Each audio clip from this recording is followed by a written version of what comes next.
everybody. Hi, guys. Well, from blustery Salt Lake City, Utah, It's Thank God I'm Atheist. the podcast. I'm Dan Beecher. And filling in for Frank, I'm Kate Birch. Yes, you are. I am. I tried to say I was everybody's favorite Kate, but for some reason you seem to think I'm not everybody's favorite Kate. I mean, maybe by the end of the show, we'll have achieved. I'm going to vie for it. I'm vying for everybody's Because if there's one thing that everybody likes, it's when somebody really tries to make them like them. That's me. I can't help it. Everybody loves that. Well, welcome back, Kate. Thank you. I'm glad thank to be you here. for being here. Frank is very irresponsibly on vacation and enjoying himself, I assume. And maybe infecting people with COVID? No, they're infecting him. Oh, okay. Anyway, it's probably mutual infection. I don't know. He's vaccinated. It's fine. Gleeful infection. Yeah, exactly. Coming up later on today's show, we are going to we're going to wade in to the abortion, which in these United States has gone astray. We're in trouble here. It's frightening. It kind of feels like this is the beginning of the end of it a little bit. It's not that at all. But we'll get to it. But before we do that, we have some stories to talk about. Yeah, what do you got? I'm going to start today. So I'm going to paint a scene for you. Okay. So imagine some Reese's Pieces on the grass in a line leading to a shed? Yes. And in the shed, a long glowy finger pointing towards the heavens. Uh-huh. E.T. phone home. Poor little E.T. stuck here on Earth. And guess who is not very friendly to all the ETs out there? Anybody? No, some people would be very friendly to the ETs, but Ken Ham is not one of them. Oh, Ken, what are you doing, buddy? First of all, he doesn't really believe that there's life outside of Earth. But if he did, he just tweeted out that they should not expect any form of salvation from our Jesus Christ. So if you're out there, aliens, get your own damn Lord and Savior. Seriously. And that's kind of like, it actually feels very much like a little kid who's like, that's our Savior. You better get your own. Get your own Jesus. Go. So this is what he tweeted, because this is really hilarious. So he says, Jesus came to save us, not another planet, to save another race of beings. That's literally what he tweeted. Wow. So he says, salvation through Christ is only for the Adamic. Is that how you say it? Adamic race? Mm-hmm. So if you're not from Adam, Jesus Christ is not for you. Oh my God. That is a very narrow view of his God. His God stays in his lane. Yeah. And that is a very specific lane. They're made for it's made for us. Jesus is just for you. It's like kind of a custom Lord and Savior. Oh, I love a bespoke deity, if you would. He really is bespoke, because like imagine if there's an alien and they have like 3 eyeballs and 7 legs or something. They're not going to look like God. They're not in the Lord's image. No. So they couldn't possibly be saved. But okay, so not everybody agrees with this. No, I know. I was raised Mormon. And Mormons kind of think that they are space aliens in a way, right? I mean, well, yeah, Mormons are like, our God just lives on a different planet. Right. Like there's all kinds of planetary business with the Mormons. I mean, we've got Space Jesus down at the temple kind of testifying to that, he's right? He's going away. I didn't. Yeah, he's going away. Oh, no, where's he going? To space heaven. To go find the extraterrestrials. He's going on a mission through space. They're doing a bunch of renovations down in downtown Utah, Salt Lake City. You guys, if you missed it, you missed it. Oh, I didn't realize they were they're not putting it back up? No. Oh, no more Space Jesus. Jesus, the statue will probably... But he won't be in space. But he won't be in space anymore. Oh, that's sad to me. Yeah, it is sad. Oh, well, anyway. Sorry, go on. You know who else would be sad about that is Pope Francis. And because so he doesn't agree with Ken Ham. He thinks that if there are extraterrestrials, that we should baptize them, which I think is just as hilarious as the saying that they can't be baptized for some reason. I feel like if there's anything that could make all of the aliens leave us alone, it's welcome to our planet. Have you heard the good news? I know. I think it's hilarious. So, oh, shit. They're a bunch of, oh, my God, they're religious. Let's get out of here. We don't want any part of this. If there are aliens out there and they can hear the transmission of these radio frequencies, I am just going to say maybe wait a couple more thousand years till we get this religion thing sorted out. Literally none of this podcast is transmitted through radio waves, I don't think. I don't know. Maybe somebody's listening through like satellite internet or something. Well, we should get a ham radio and like start sending it out there. A Ken ham radio? Oh my God, way to bring that just around. That was bookended perfectly. That was really okay. good. Well, the show's over now. We end the show now. Okay, I'm tossing the story over to you now, Dan. I got a bunch of bummer stories. The first one is in California, which tried its damnedest to actually have an effective response to COVID-19. They didn't do a good job, but one of the things that they tried to do that was the correct thing to do, and we've talked about this, places like Australia have done this correctly. Canada has done it effectively. You shut down all the places where people gather. Stop those super spreader events. Right. Like, for instance, I don't know, church. And unfortunately, California tried to do this. They did it to a church called the Grace Community Church. Pastor John MacArthur is at the helm of that. And they shut him down, and then there was a lawsuit. And then, I mean, this is a guy who claimed that there wasn't a pandemic, and then he was like, very proudly, we're not going to social distance at my church, and we're not going to wear masks at my church, and we're not going to do anything responsible at my church. Of course, there was a super spread. Of course. Like there were a whole bunch of cases that were traced back to his church. He just barely admitted that he himself had it back in December, and his wife and a whole bunch of their staff. Like, it went around. But they got better. That's not... Well, seems problematic. It seems fairly certain that at least someone died. Yeah. But since we don't have contact tracing, we don't have effective contact tracing, we'll never know.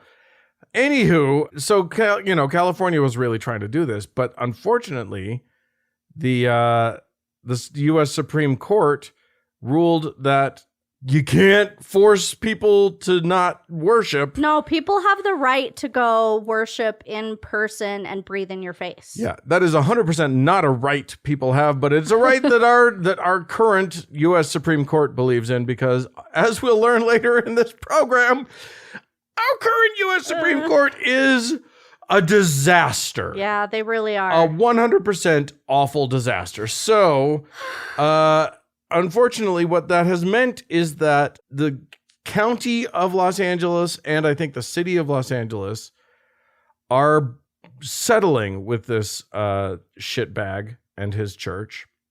Settling to pay, they're having to pay money? They're going to pay money to the tune of $400,000 from both the county and I think the city.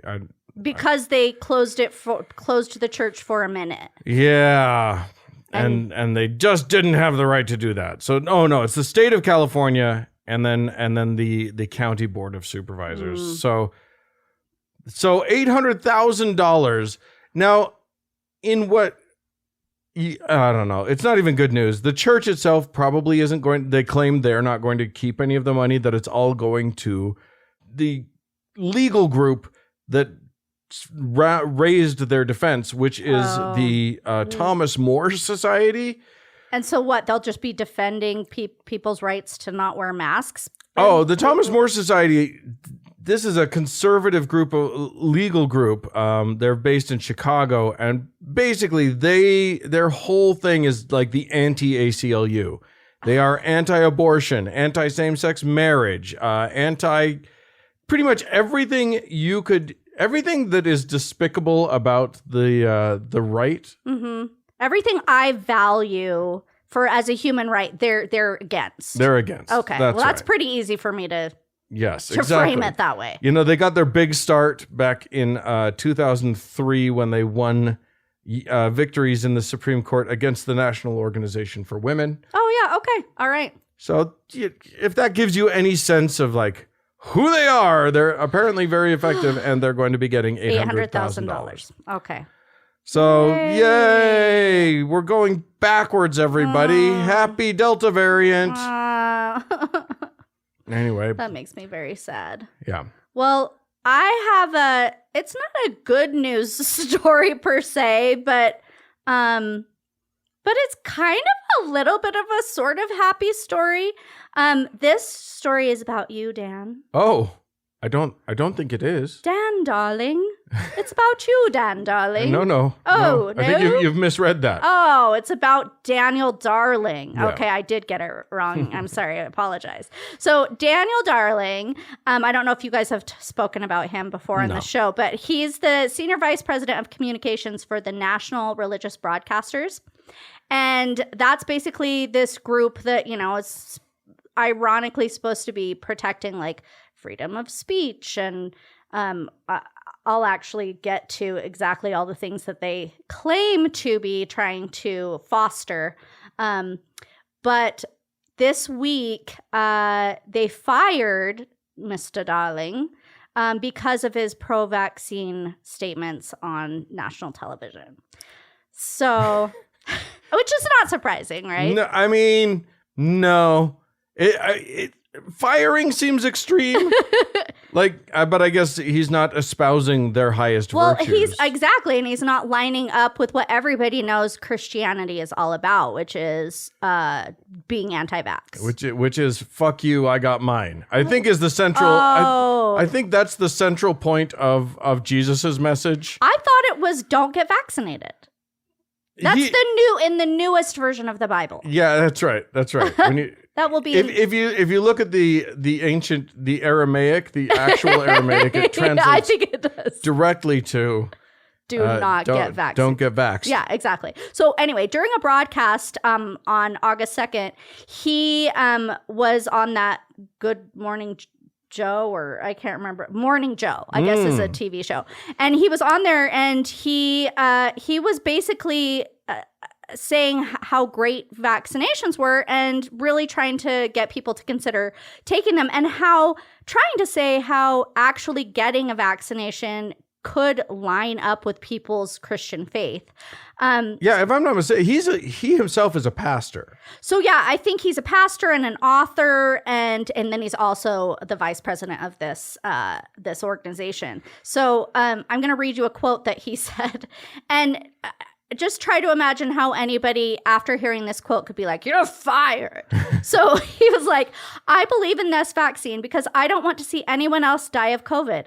Our family has lost too many close friends and relatives to COVID, including an uncle, a beloved church member, and our piano teacher. So he's like pouring his heart out about how they've lost dear people to them. And he's seen how COVID has ravaged people in his community, and he's saying, maybe we should start thinking about making our community safer and getting a vaccination. And then he's just getting fired for doing that. Yeah, of course he is. Yeah, that's a fireable offense right there. Right. So also while he was on the show, he said he was saying how his Christian faith played into his decision to be vaccinated, and he said, the Bible's commands our love of our neighbors, and that informed his decision. The vaccine, he said, helps protect our neighbors from the spread of COVID. This just makes me think how easy it would have been for Christians to adopt that the Bible says that we should love our neighbors and we should get vaccinated. They could have so easily owned that. Mm-hmm. Yeah. And chose not to from the very beginning. Yeah, because that's the hippie, commie, liberal side of things. You got to pick a side.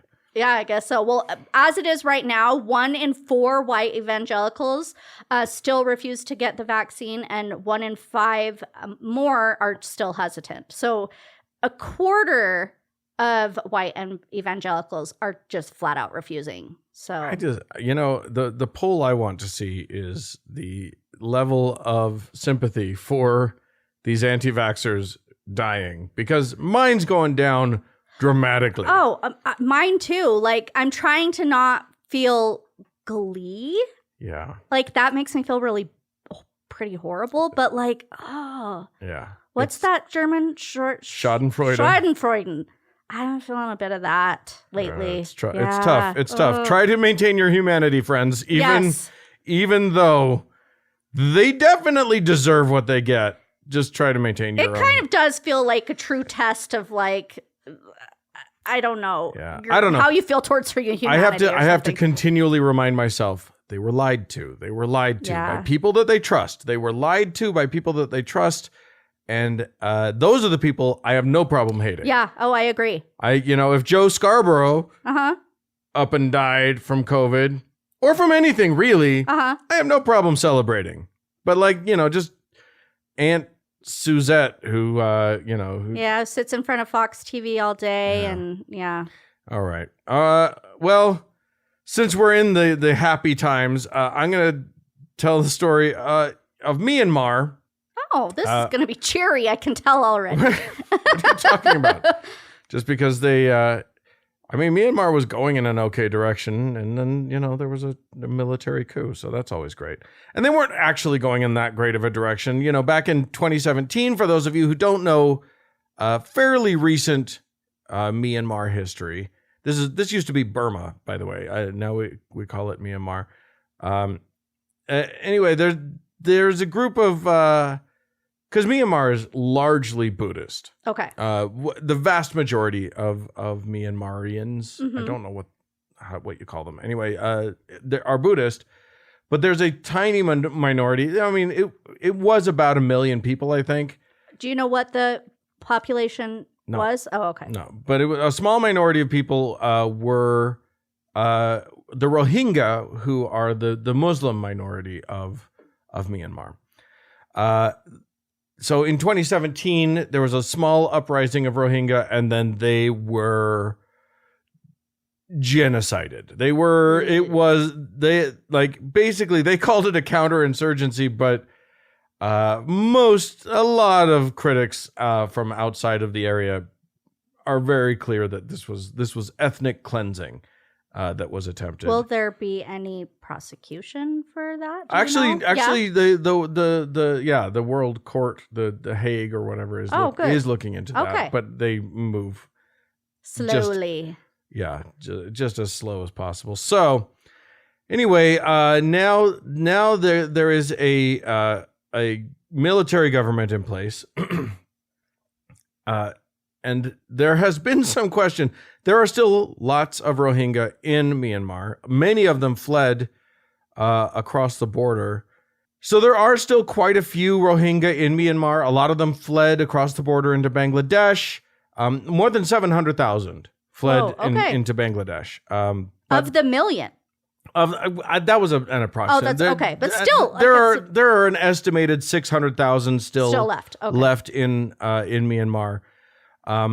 More than 100,000 of those are in displacement camps because they burned their houses, they burned their villages. This was a scorched earth. So campaign. for 4 years they've been displaced in camps. Yep. Oh. And also, you'll be shocked to learn that a military coup government has not been very effective in getting what do you call it? The shot that we were talking about? Yeah, the vaccine to their people.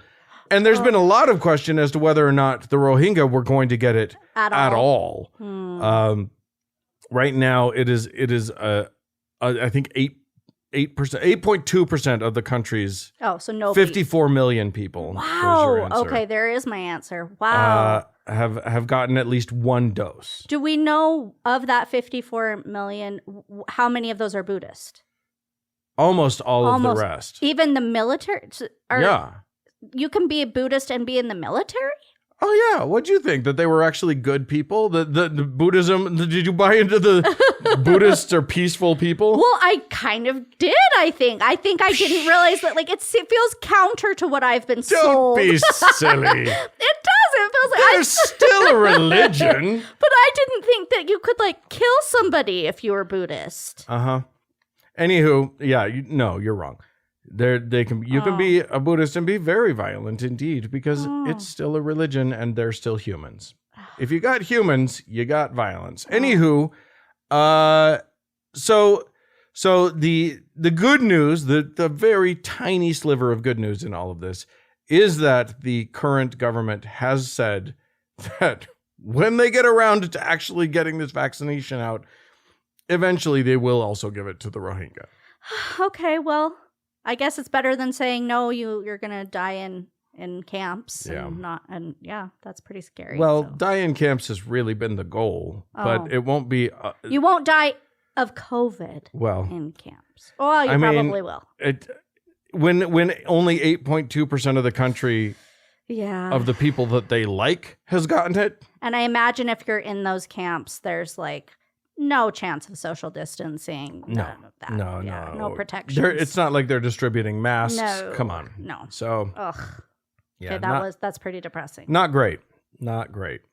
Well, do you want me to tell a funny story? Yes, please. Okay, I will try to lighten the mood. Thank you. And I will lighten the mood as one does with a hurricane. Okay. Isn't that how you like? Everybody likes a good hurricane. I mean, half of our country has just had a delightful time. I'm sure so many of our listeners out there are like, oh yeah, we've had a good time this past week. This one's been a lot of fun. It's a bit. I mean, and it affected so many people. Everybody got to participate in this one. We didn't get to participate in the West. I see. We were looking at pictures this morning. but we've been hogging all of the fun with the smoke from the fires in California. And I guess our thing right now is droughts. So like it wouldn't go with the theme, the party theme now. It's really sort of counter to our whole thing. Right I know. Now. It would just you don't clash. Yeah, exactly. It would clash. So with we'll let you guys have all the flooding, all the fun, and we'll just not have any water and we'll all that. Well, anyway, so I'm going to be talking about a woman who I'm certain you've talked about before. I'm sure everybody will remember old Cat Kerr, who this is for those of you who don't remember. I don't even know if you've seen a picture of her. Have you ever? I did see. Yeah, I did. This sort of older woman, probably in her 70s, I would guess. Yeah, maybe late 60s. With pink dyed hair. She is just a crazy cat lady that started blathering on about how she saw Jesus one time and someone put her on TV. Yeah. It is bizarre that anyone listens to her. She actually reminds me a little bit like if my like 7-year-old self who used to lie in bed and like imagine that I had telekinesis and think that maybe I could fly if I jumped off something really tall, like if that person had never grown up, I maybe would have turned into this woman, possibly. Like it's the 7-year-old crazy think you control the world mentality. This is the same woman, by the way, who you probably didn't know this, but she at one point, because she loves to tell stories about how she's seen heaven in visions, and one of the things that we now know about heaven, thanks to her, is that there are volcano water slides. Basically, you get to ride the lava down. It won't hurt you. So I'm literally not far off from my assessment of her. No, I think I'm actually spot on. This is a crazy person that a whole bunch of Christians actually believe. So what did she say this time? Well, so it seems like, I mean, you now know all the crazy stuff she spouted, and this is nothing new. Over many years, she's thought that she had control over hurricanes and over the weather. And so there's been times when she's like, said that she would protect different places from huge storms, like Hawaii. She was going to protect from Hurricane Lane, and she was going to protect the people from Hurricane Florence, and all these like turned into being devastating events.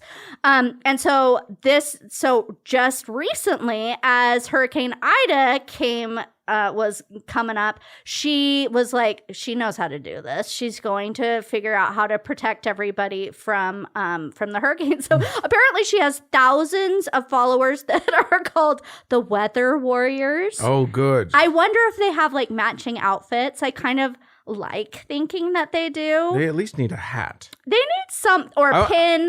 And not like a baseball cap. I want it to be like a pointy hat. Yeah, like a wizard hat. It needs to be a wizard hat. Oh, I totally agree with you. Anyway, so with these weather warriors, they decided that they would get together and take authority over the weather to prevent any destruction, death, or severe flooding. In fact, any damage whatsoever. From Hurricane Ida. From Hurricane Ida that just like swept up to like New York. So it worked. The whole eastern seaboard. It worked, you guys. Clearly it worked. Any of you in New Orleans or whatever that are complaining about, flooding or whatever. You know who to call. You're just making it up. Yeah. I have to it's so funny. I have to read you some of the quotes from like the I guess it was kind of like a prayer or something. Maybe it was like a spell they were casting. But I'm just going to read you a few little bits of it. So they address the storm. They say, "We say to you, Ida, you will become nothing in Jesus' name." And I just thought that was funny that like this storm knows the name that we gave it. I'd like imagining the storm going, "Oh, yeah. Oh, wait. What? Ida. Wait, why are you? Oh, shit. They said I can't do it." I like the storm being like, "Ida." Like my grandma's name was Ida and she changed it because it's such a shitty name. Is that true? It's true. She changed it from Ida to Edith. So I just love the thought of this storm being like, Ida? Like, do I look like an Ida to you? Like, no. Anyway, I thought that was hilarious. So then they say, "We have authority over you because Christ took authority over the storms and stopped them." And I just thought that was funny because, like, the thought that then when the storms come in, like, is Kat Kerr thinking like, "Oh, maybe Jesus was more tight with the storm than with me." Like, oh, man. Oh, I didn't get invited to the party or something, Like, I just feel like if you paid any attention, Jesus was not stopping that storm for you. Like, no. Yeah. It was pretty funny.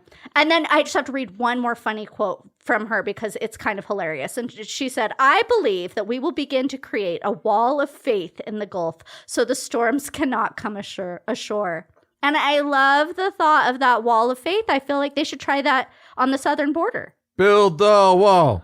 Build the wall. Pray the wall. Yeah, like I feel like if they're so great at building these walls through prayer, they should just try that. I'm just saying, everyone in the world is rooting for you to be successful at stopping this storm. Totally. We're all there with you.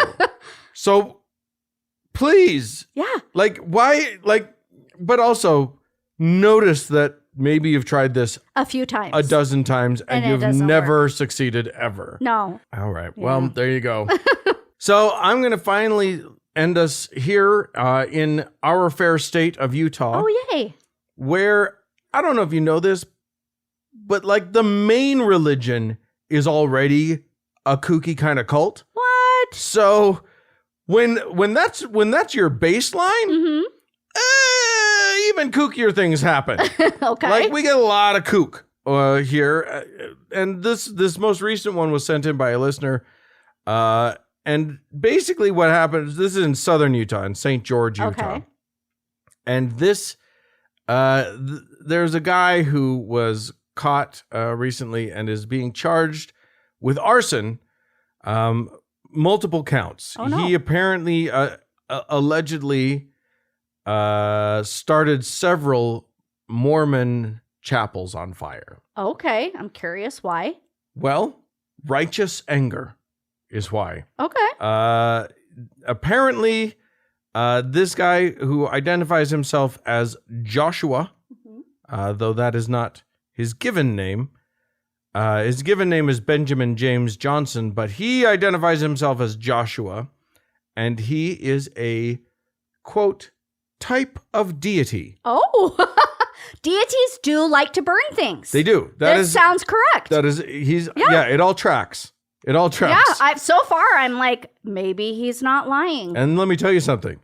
People in this state have a lot of actual righteous anger against the Mormon church. Yes, they do. I've felt that before myself. I got plenty of it. It's in my bones. Yes. But unfortunately, his righteous anger led to felony arson charges. Oopsie. And he is now in custody after a police chase apparently led him. He got into a car accident. Well, I'm now very curious to hear like what sort of deity Joshua is, and like does he have like did he create underlings?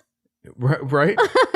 I'm guessing he's the kind of deity that just starts a little bit of trouble and then gets arrested and probably gets put into a mental institution rather than in jail. Some other deities. Maybe. Yeah. There could be I wonder if there's a whole wing. In fact, now I'm thinking that could make a fun little movie idea. Somebody write that. the deity wing? Yeah, I love it. Okay. Well, if you've already written that screenplay and you'd like to send it in to us, podcast@thankgodimatheist is the address. And I'm going to read it. I offer right now, I will read that start to finish. I will critique it for you. There you go. Thankgodimatheist.com is the part that I missed. Or you can call into us, 424-666-TGIA is the phone number. Stick around. We got more chatting coming up.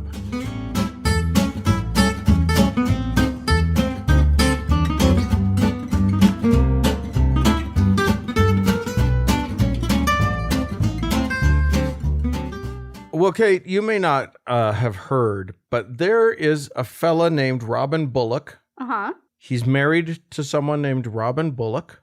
Wait. That's one of my favorite things about them is Robin and Robin. I have not heard about these folks. Anyway, he's an evangelist. He is a prophet.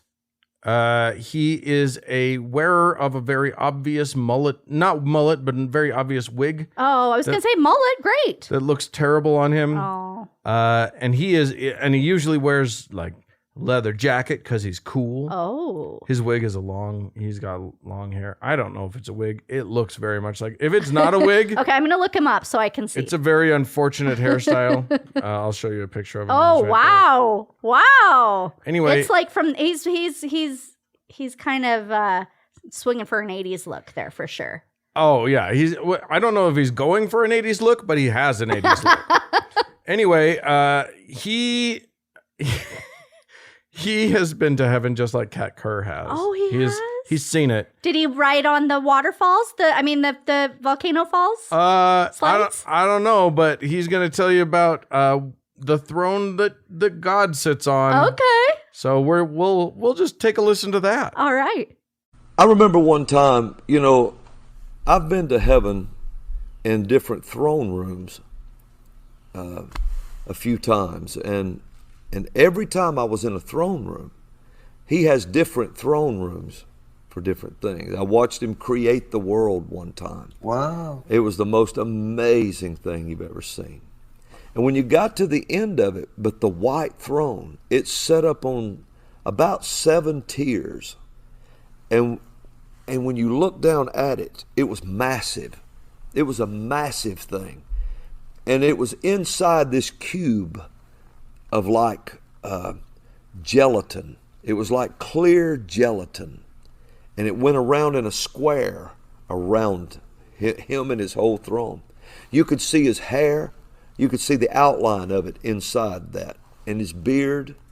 He's watching all of this. And his eyes full of fire. And he's just watching. And inside this cube of gelatin, it was clear, like it was pure energy. It was power. It was just like electricity alive inside this cube. When you see him like that, that cube had to be around him. There was too much power coming out of him. It had to be there. Jello cube. Listen. When Hemant Mehta tweets a thing that says that Robin Bullock says God lives inside a cube of gelatin, you assume that he is exaggerating in some way for emphasis or like making, taking something that he's saying to an extreme. No, the man repeatedly said cube of gelatin. I feel like this is the Mormons' God. What? Jello mold's God? Oh, Mormons do like their Jello. They love or maybe 70s. 70s Mormon God? Yeah. Maybe he just saw the Mormon throne room. I wonder if they put carrots in there. I don't know. I feel like all of that energy, all that power would destroy burn those carrots right away. Or maybe it would you could cook them with a nice demi-glaze. There you go. I just literally... You've trapped your God in gelatin? That's what your imagination has done? Your God is so powerful you have to encase him in gelatinous cubes? It's so bizarre. When you allow their brains to just run amok, just beautiful things happen. It is I love the imagery. It's delightful and would just be cut right out of any book that anybody ever wrote. Oh, because it's too ridiculous. It's just very silly. Literally every any normal editor / producer or whatever would just be like, okay, we're just gonna not put that part in. Can you think of a different description other than Jello? Can we come up with something? I feel like what you've done is, I don't want to say idiotic. It doesn't feel very godlike. But stupid. It's definitely stupid. Anyway, so there you go. Man, oh man, that is some dumb stuff. Oh, I love it. I feel like, though, if you do have a party, a get-together, you now always have to have God Jello shots. Yes. So somebody plan that. Can you put a little figurine of God? Oh, it's like the king cake. Yeah. It's like that. Oh, you know what you do? Right? You don't do that. What? You do a little gummy bear inside. Oh, yes. Inside your Jello shots. Different colors. Make sure that it's all so that yellows, oranges. Try and paint a beard on the gummy bears if you can. Oh, you guys, this is really cute for your next get together. For your next apostolic / prophetic party. Yeah. If we can ever have parties again, Or we can have it separately, and everybody can do their little God shots. Over Zoom? Over Zoom. Everybody show off your Jello. Yeah, your Jello gods. Your Jesus Jello. Yeah. Listen, kids, today because Frank's away, we're not going to be answering the emails. We're not going to be thanking our patrons. But I do want to thank, I thank you. I want to make sure that you are thanked, all of our patrons. But the ones we need to thank by name, we're not going to do until Frank gets back. So I do want to say, if you feel like you're enjoying the show, giving us your money is a nice way to show it. So you can go to thankgodimatheist.com, click on the support tab, find the various and sundry ways to give us money. And if you do so, we will, I promise, eventually thank you on the show. Just Frank's the one that takes care of all of that, and I don't have it in front of me.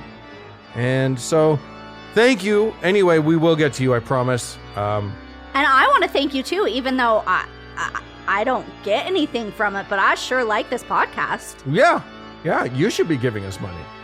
Maybe I do. How do you know that I don't give you money? Because I've never thanked you on the air. Oh, shoot. Darn it.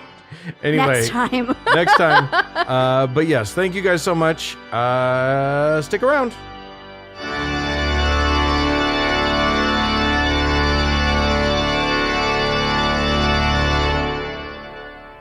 Well, Kate. Yeah. It's been a busy week. And one of the things that happened this week, the thing that sort of just blowed up. I like saying blowed up. Today, it's Thursday as we record right now. The thing that has just blowed up is the fact that the U.S. Supreme Court decided not to act. Yeah. In regards to putting a a temporary injunction on the ban, the insane Texas law that went into effect today. Yeah, I just cannot imagine the women in Texas what they must be feeling right now. Oh, women, leave Texas. Yeah. If you are in Texas right now, please. I mean, I don't want to say leave Texas because there is this chance that Texas could go blue. Yeah. So I want. You know what? Everybody move to Texas, but don't because. But no, or if you move to Texas, bring so many pregnancy tests with you. Yeah. Just buy out all the pregnancy tests. So you mean so that everyone can just be sort of proactively just I feel like it's testing? When you brush your teeth in the morning, you also pee on a stick and you're like, oh, not pregnant. I feel like that kind of has to be almost start your daily routine. Because the new Texas law is that abortion in Texas is now illegal after 6 weeks. Yeah, basically what they're calling, I think, did they call it the heartbeat bill? What did they call it? They're trying to call it a heartbeat law, which is something that they've been working towards. The right has been working towards for a long time. They don't actually mean a heartbeat. No, and have you talked about that concept on this show before? I think so, but just to be clear. Yeah, so I just learned about this today. I did not realize that when they say the fetal heartbeat or whatever at, I guess for this it's around 6 weeks, is not actually a heartbeat. Well, it's hard to have a heartbeat before you have a heart. Right. There aren't even chambers of a heart to be beating at this point. There's no heart. There is a rhythmic pulsing that is sort of an electrical thing. It's just an electric field, sort of, I guess. It's electric. It's a... No. We did not pay for that music. We cannot use it. So I didn't... It was probably off tune if I was humming it. Anyway. So yeah, there's no heartbeat, but they're using that as the stage, cutoff. Exactly, which happens to be a stage when probably most women don't even realize that they're pregnant. Correct. Most women at that point, because we're not even talking about 6 weeks since the egg was fertilized. Right. We're talking about 6 weeks from the last period. Right. I can't even imagine, if I had to keep, I don't even often know when is the last time I had my period. I don't keep track of that. So, I do on my phone, but, I forget, almost immediately afterwards. So it's I can't imagine feeling like I had to be so keenly aware just in case I missed my period. I would have to, that moment, take a test and try to arrange for, if you were choosing to get an abortion, you'd have to immediately arrange for it. Yeah, the clock is ticking way too quickly. So basically, it's an effective abortion ban. Is what it is. Basically, yeah. And the way that they've worked it is that it's not the government that goes after you. Right. If you get an abortion. It's your friends and neighbors. Oh, community. Yeah. So literally, anybody can sue a woman for getting an abortion. Well, I don't know if they can actually sue the woman. I think they can sue the provider. Oh, I think they can sue anybody involved. I don't know. I'm going to have to look into that. They can sue the baby. There we go. Sue the baby. Yeah. But I know that, the really crazy thing about this law is that they're saying it's anybody who's aided or abetted. And that can be in pretty much any way. There's the most baffling ways that they're saying that you could be liable. Yeah. If you suggest to a woman that abortion is an option for her, you're sued. Well, and now they're saying, I was listening to a program that was saying, if somebody went to a librarian and they said, show me literature or log me into the computer in which I look this up, could the librarian be sued? Right. Could the Uber driver that drives you to the clinic get sued? Exactly. What if you were on the corner and you were like, excuse me, could you tell me where the Planned Parenthood is? And then somebody points, it's down the street to the right. Yeah. Suddenly you're sued. You're sued. Everybody's sued. Everybody's sued. Yeah. You made a good joke earlier when we were talking. I did? About instead of ambulance chasers. Oh, yeah. Now lawyers are going to be like following women making the walk of shame. Yeah, like they're looking for like I'm just basing this entirely off of every 80s movie I've ever seen, but like it's like if the woman is wearing a short sequin skirt and carrying some strappy high-heeled shoes. But it's the morning. Before before noon. Yeah. Suddenly there's like, they're chasing her. Her hair's disheveled. Her makeup's not right. Exactly. Oh, I'm following her. I'm following her, and then I'm going to keep tabs on her for the next 6 weeks. Yeah, exactly. And see where every move she makes. Yeah. It is an ugliness. It is a blight on society, Right. and they are getting very clever. Yeah. That is because now you can't. Who are you going to sue? The government? The government's not the problem. No, they didn't do it. They weren't the ones coming forth with these lawsuits. Although, if the government, so I'm not entirely sure how this works, and maybe somebody who is more up on the law can call in or write in and let us know. But somebody's paying the $10,000 bounty. Right? You sue the other person for the $10,000. Oh, the other person's paying the $10,000. Yeah. Oh, I was unaware of that. I thought that the state was somehow coming up with that $10,000. No. That's Make they're women... they're really trying. And here's the thing, one of the things that we don't do, because obviously this show has a very progressive bent to it. And Frank and I very rarely talk about the personal side of the abortion issue. We talk about it like it's an obvious thing. Yeah, it's an issue. That this should be legal. We don't actually talk about why that's obvious. Right. And because it can be varied in such wide ways. Yeah. I mean, and the most obvious thing is, like, for instance, this Texas law has exactly 0 carve-outs for women who are raped, for women who are, who's, a 14-year-old girl whose father rapes her. Yeah. Or whatever. Even she cannot get an abortion. Well, and also I just read today that if you're underage and wanting to get an abortion, you would have to get permission from your parent or guardian anyway. Right. And often if the parent or guardian won't give permission, they have to sue. And there would literally be no time for that girl to sue, to have the right to have an abortion, and then make the arrangements for it. Right. The 6 weeks would absolutely be up. Like, even if she were so on top of it. Yeah. Which, what teenage girl is going to be that on top of it? Seriously. I mean, I was that teenage girl, honestly. That's true. I didn't have an abortion. I have since then had 2 abortions. Right. But the first pregnancy, I had the baby. Yes, when you were a teenager. When I was a teenager. And what I'm saying is teenagers can often be very irresponsible and not great at tracking things. And in denial. And, whatever. I don't know where you're getting this from. How could that be? Teenagers are the best thinkers of us all. Right.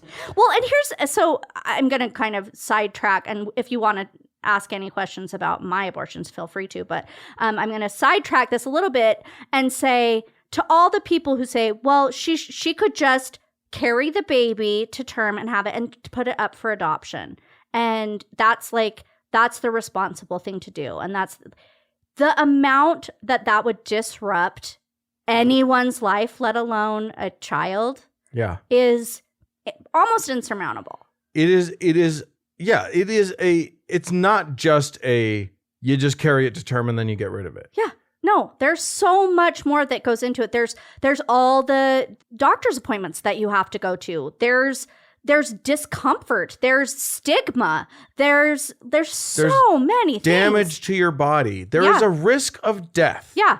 Oh, there's a huge risk of death, especially if you probably aren't the sort of person who was that responsible to begin with. If you're in a poor part of town and you don't have access to good health care, which shockingly in this country, lots of people don't have access to good health care. And I don't hear along with this bill, and we're going to offer free health care to all the women who need it who are having babies. I don't hear any of that going along with this. No, and that's one of the things that I do want to get at is that these people who are going after abortion are not doing it in a way that takes care of anyone. No. Because in their minds, the main goal isn't stopping abortion.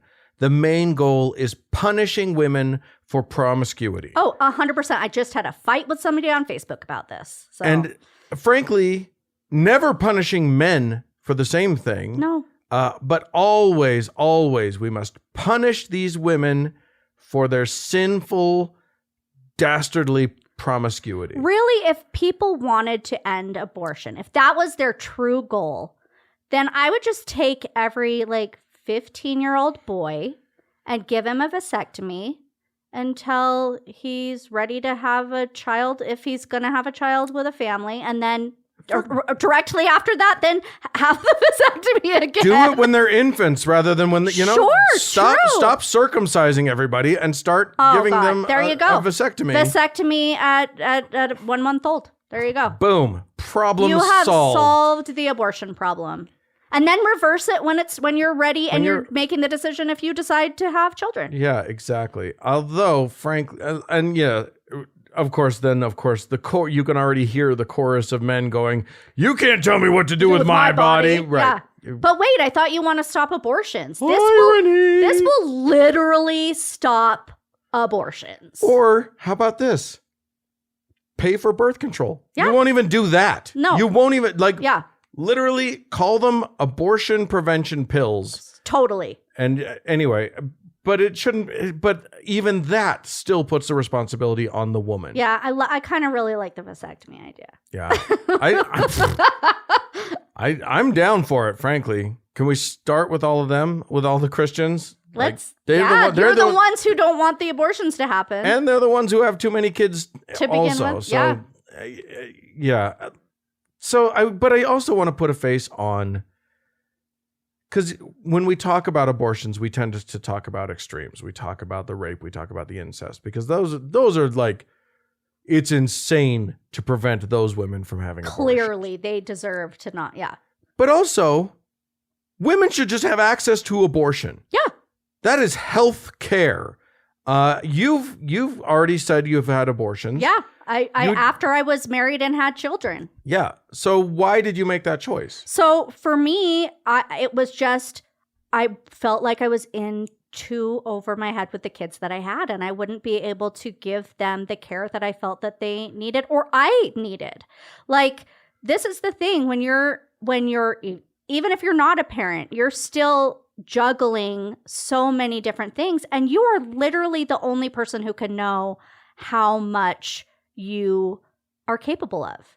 And, for me, it wasn't an accident. It wasn't like my birth control failed. I think I was between different sorts of birth control. I never felt like I was really taught anything to do with birth control. I feel like I wasn't given the Wait, you're saying that the sex education in Utah did not prepare you properly? It was a little subpar. There were so many different, better options for me than the ones that I was given, and I failed them as much as they failed me. And I got pregnant, and then I was like, this is not something I'm capable of doing right now. I already have 2 kids, and I'm not capable right now of having another one. And it is just, to me, the thought that anyone would want to tell a woman, no, you should bring a child into the world into a scenario that you are not prepared for. Yeah. Where that child will not get the care that you think that child would deserve should they be brought into the world. Or your other children. Here's the thing, it's not just that baby. It's if the person has other children, you want those kids of yours to have the amount of attention that you can give them too. Yeah. Which if we're talking about families and we're talking about raising good kids, we want to be able to give them the attention that they deserve. Yeah. And the care and the food and the whatever it is. It is so much more important, if you're going to raise children, to raise them well. Yeah. Than it is to have quality matters much more than quantity. I agree with you here on this. It is insane to think that, because I know so many people who were raised in Mormon families where they were raised on, and look, I have nothing against welfare to help people, but these families were irresponsibly bringing child after child after child into the world that they could not afford. And often you're bringing so many kids in that like the kids are raising the kids. Yeah. It's often the oldest child is helping to raise the other children or whatever. God bless. Like, if that's the situation that you need to have happen, we all do what we got to do. But give people the choice to decide whether that's what they want or don't want. Yeah. Plan your families. Yeah. It is so vital. It is so useful. It is so beneficial to society to have kids that were raised, that were wanted, that were loved, that were treated well. Yeah. And well cared for. And we have the resources for, whether that be family resources or community resources. Yeah. Yeah. Anyway, it is it's beyond necessary. It is, we could even get into the whole thing about women's health and how so many women are like put at very high risk every time if they were to get pregnant. Totally. And it's so much safer to just get an abortion.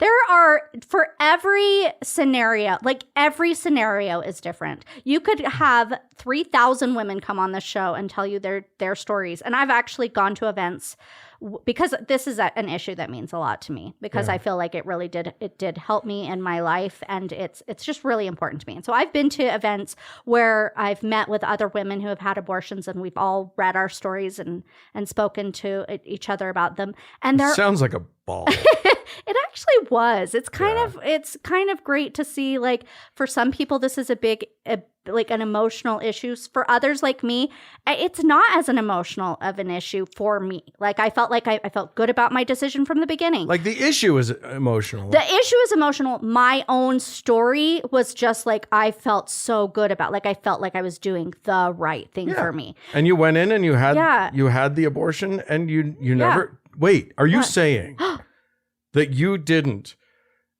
cry in anguish over this decision to have an abortion? I didn't. Oh. Although I did meet with women who did. And that's fine. Yeah. And it's like, it runs the gamut. Yeah. Like, you just can't imagine, like, the different sorts of struggles that people go through. Right. And we just have to respect their decisions. Well, and I think if nothing else, what becomes like so clear is that these politicians, they're not listening to women's stories. Oh, no, they're not. They are going out of their way to make sure that they never hear those stories.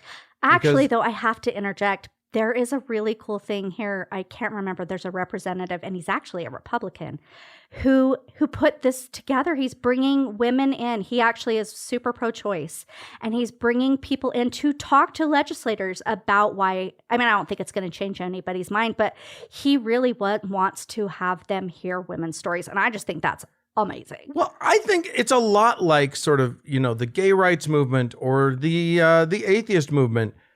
I think women need to start telling their stories out loud to anyone to their family members. Yeah, there's such a stigma to it. It's so shameful. It's so looked down upon that I don't know what the statistics are for the number of women who get abortions every year, but it's huge. We need to just realize it's another medical necessity. And a very normal, very natural thing to do. Yeah.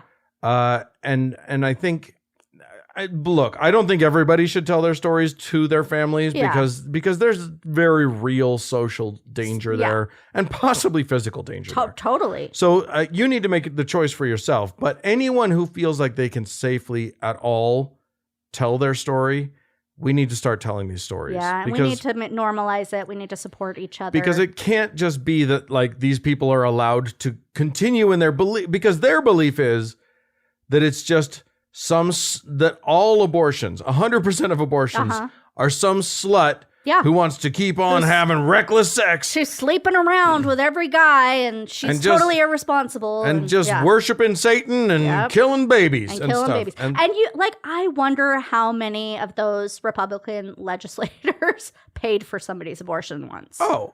Like, what percentage? Like, at least 47%. It's definitely high. It's high. You know that a lot of these guys have done it, and now they're railing again. I mean, anytime it's projection, right? Yeah. Anytime somebody rails that hard against something, something's going on. Yeah.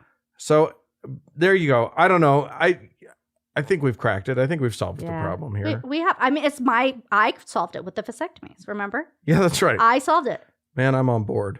I like that idea. Oh, all of you people in Texas, my heart goes out to you. I don't know if it's coming here next. Like it probably our is. states, Oklahoma's going to do it. This whole South is going to do it. Utah's been trying to do things like this. So for I a guess long we time. better start saving our money, because we're going to be paying a lot of $10,000 bills for telling women to get abortions. I mean, write to your federal congressperson and your federal your senators and just say we need a federal law legalizing this thing. We can't just futz around state by state on this thing anymore. No. Anyway, you listeners out there are all probably smarter than I am on this subject. Maybe you don't have Kate beat, but you got me beat. If you have any input that you'd like to add to this conversation, mostly women, please feel free to write into us, podcast@thankgodimatheist.com. We'd also love to hear your voice. Yeah, can they reach out to me directly if they wanted to talk? Or is that, like, weird? You know what? Here's what you do. You write into us, and if you want to talk to Kate and share experiences with her, we'll forward your stuff on to her. Or have questions about it. Or if you have any questions, please feel free. That's lovely of you, Kate. Yeah. You can also call in and leave a voicemail, 424-666-TGIA. That's 8442, I think. Anyway, that's the number to call to leave a voicemail. Thanks so much to the Red Rock Hot Club for the use of their beautiful music. Thanks to Gordon Johnston for the use of his music. And thank you to all of you for tuning in. I'm so glad that I got to join you today. And thank you, dear Kate, for coming on the show. We sure do appreciate that. My pleasure. All right. Bye, everybody. Goodbye.